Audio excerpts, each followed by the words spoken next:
Road ప్రమాదంలో మరణించిన కార్యకర్త కుటుంబానికి అండగా నిలిచారు మాజీ మంత్రి హరీష్ రావు. ఏప్రిల్ 27న వరంగల్లో నిర్వహించిన బీఆర్ఎస్ రథోత్సవ సభకు వెళ్తున్న క్రమంలో సిద్దిపేట జిల్లా వర్గల్ మండలం తునికిముక్త గ్రామానికి చెందిన చాకలి కనకయ్య అనే కార్యకర్త రోడ్డు ప్రమాదంలో మరణించారు. ఆ కుటుంబానికి మాజీ మంత్రి హరీష్ రావు 5 లక్షల రూపాయల చెక్కును అందజేశారు. బీఆర్ఎస్ అధినేత కేసీఆర్ ఆదేశాల మేరకు కనకయ్య కుటుంబానికి ఆర్థిక సాయం చేశామని హరీష్ రావు తెలిపారు. భవిష్యత్తులో కూడా ఆ కుటుంబానికి అండగా ఉంటామని ప్రకటించారు. ఈ కార్యక్రమంలో ఎమ్మెల్సీ యాదవరెడ్డి, ఎఫ్డీసీ మాజీ చైర్మన్ ప్రతాప్ రెడ్డి, బీఆర్ఎస్ నేతలు పాల్గొన్నారు.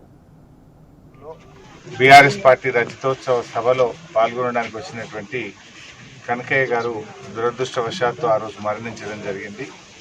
సో ఆ రోజు మా పార్టీ నాయకులు గౌరవనీయులు ప్రతాప్ రెడ్డి గారు, డాక్టర్ యాదవ్ రెడ్డి గారు, మండల నాయకులు అందరూ కూడా వచ్చి ఆ కుటుంబానికి ధైర్యం చెప్పి ఆ రోజు తప్పకుండా పార్టీ పరంగా ఆర్థిక సహాయం చేస్తామని చెప్పి వారు మాట ఇచ్చి ఆ కుటుంబానికి అండగా ఉంటామని చెప్పడం జరిగింది. ఇచ్చిన మాట ప్రకారంగా బీఆర్ఎస్ పార్టీ అధ్యక్షులు గౌరవనీయులు కేసీఆర్ గారే స్వయంగా ఆ కుటుంబానికి ఈరోజు 5 లక్షల రూపాయల చెక్కు పంపడం జరిగింది.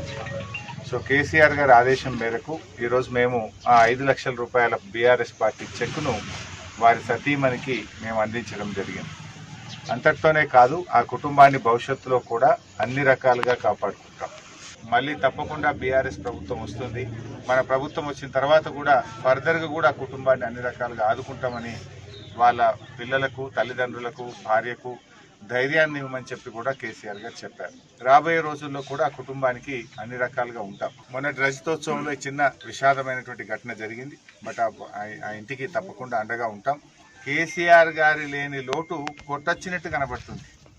నిజంగా కేసీఆర్ గారు ఉంటేనేమో అన్ని డబుల్ రోడ్లు, చక్కటి రహదారులు వేసి ప్రజల్ని మరి తన కన్నబిడ్డల్లాగా చూసుకుంటారు.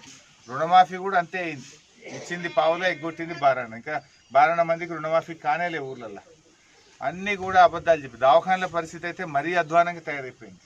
ప్రభుత్వ ఆసుపత్రిలో కరెంటు పోతే టార్చ్ లైట్లు పెట్టుకుని ఆపరేషన్ చేస్తుంది. జనరేటర్ పనిచేస్తలేదట, జనరేటర్లో డీజిల్ లేదట. కేసీఆర్ కిట్టు బంద్ అయిపోయింది. దవాఖానాలలో పోతే చాలా దుర్భరమైన పరిస్థితి వచ్చింది. కేసీఆర్ గారు ఉండగా ప్రభుత్వ ఆసుపత్రికి వెళ్తే కడుపు నుండి అన్నం పెట్టి కాన్పు చేసి కేసీఆర్ కిట్ ఇచ్చి తల్లిని పిల్లని ఇంటికాడ దించొచ్చింది. ఈ గవర్నమెంట్ వచ్చిన తర్వాత కనీసం మందులు లేవు, సూదులు లేవు, జనరేటర్ల డీజిల్కు పైసలు లేని పరిస్థితి. కేసీఆర్ కిట్టు బంద్ అయిపోయిన పరిస్థితి వచ్చింది. గజ్వేల్లో అద్భుతమైన మాతా శిశు సంక్షేమ ఆసుపత్రి కట్టి ప్రారంభోత్సవం చేస్తే ఇయ్యాలటి వరకు దాని ఉపయోగంలోకి తేవడం లేదు.